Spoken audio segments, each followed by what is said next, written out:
Assalamualaikum warahmatullahi wabarakatuh.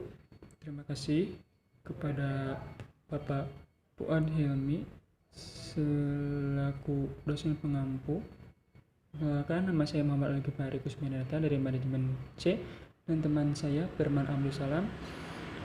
Kami di sini akan mempresentasikan materi mengenai jual beli. Materi pertama akan saya bacakan sendiri.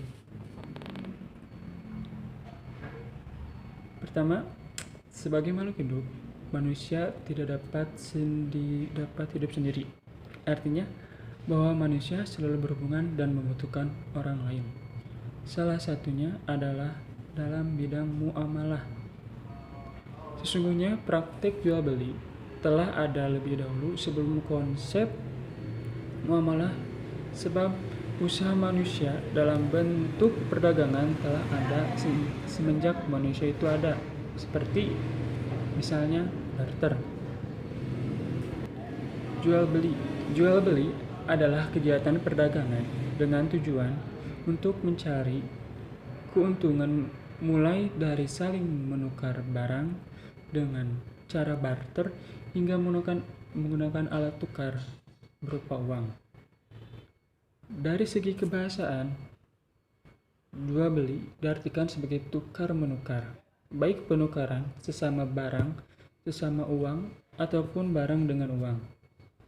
Jika diartikan, istilah jual beli merupakan gabungan dua kata yang saling berlawanan. Hal ini disebabkan kegiatan berniaga atau berjualan hanya akan terlaksana jika ada penjual dan pembeli. Penjual sebagai orang yang menawarkan barang. Kenalkan, nama saya Firman Abdul Salam dengan NIM 2002010075. Materi selanjutnya, dasar hukum jual beli. Dalam agama Islam terdapat beberapa dasar hukum jual beli pada Al-Quran. Berikut penjelasannya. Yang pertama, ada surat dari Al-Baqarah ayat 198 yang berartian tidak ada dosa bagimu untuk mencari karunia-Nya, rezeki hasil perniagaan dari Tuhanmu.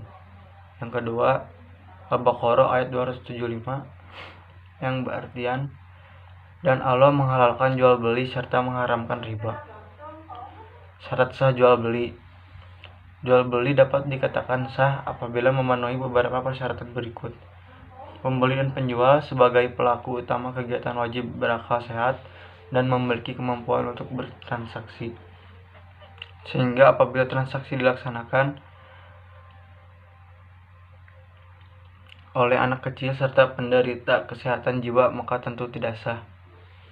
Barang yang diperjualbelikan selalu objek aktivitas niaga hendaknya merupakan barang yang bermanfaat, mampu diserah terimakan, serta milik penuh sang penjual. Atas dasar tersebut dapat dipahami bahwa transaksi tentu tidak sah apabila dengan barang yang penuh keburukan.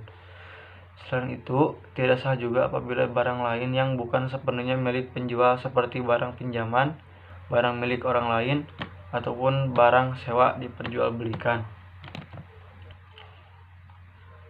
Tujuan bisnis. Pengertian bisnis. Istilah bisnis itu sendiri berasal dari bahasa Inggris yaitu business, yang berarti kesibukan, di mana kesibukan yang dilakukan bertujuan untuk melakukan aktivitas supaya mendapatkan keuntungan atau imbal hasil. Bisnis dilakukan oleh individu atau organisasi yang melibatkan proses produksi, pembelian, penjualan, atau pertukaran barang dan jasa dengan tujuan untuk mendapatkan imbal hasil. Tujuan bisnis.